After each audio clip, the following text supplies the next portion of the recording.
Now, would you give any credit to the Canadian government for taking any action so far? Do you think they're doing enough? I would say not enough, but certainly there's been some movement. When we called for, and I called for the emergency debate on this issue back in early February, the government was in complete denial. They wouldn't even speak out and say that there should be a ceasefire.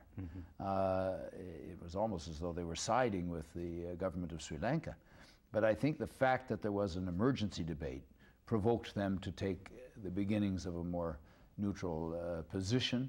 I would say that they are moving towards advocacy, so the impact of the community's public demonstration of concern is beginning to move the government. I think that the fact that the opposition parties, and certainly the New Democrats, have been pushing very, very hard on this issue.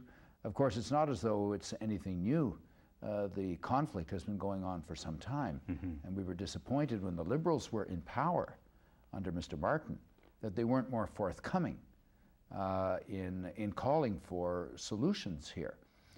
While the ceasefire was in place, for example, to have been more active in order to perhaps have avoided some of the aspects of what we're seeing here today. But never mind, we're working. Our Member of Parliament, Paul Dewar, has been working very, very hard at the Foreign Affairs Committee to try to have a strong position emerging from that committee and from the House of Commons as well. And hopefully that will keep the government moving in a direction that we must see Mr. Harper and the Conservatives move.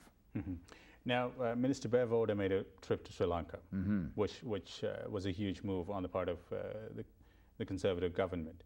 But I understand you're not very happy about it. You were disappointed that the Foreign Affairs Minister didn't make it. Well, we see with Britain and France that they sent their Foreign Affairs ministers. These are senior ministerial positions. It would have been so strong to have had the Canadian Foreign Minister there at the same time. We have the largest Tamil diaspora in the world. So for Canada to have been part of that undertaking, I think would have sent a strong message. Nonetheless, any help is welcome. And I do detect that the government is backing off a little bit some of the kind of characterizations that it was slipping into in the early days, where it really wasn't listening to the Tamil Canadians. It was pointing fingers.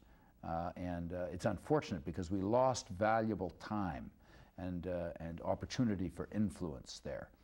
But the perseverance of the Tamil community here in Canada, I think, is beginning to pay off, but there's clearly going to be a long-term commitment required to be able to find our way forward, and Canada could be able to play a role, I think, and should be coming forward and saying we will play a role. But first, we've got to deal with the humanitarian crisis that we're facing right now. Now, Canada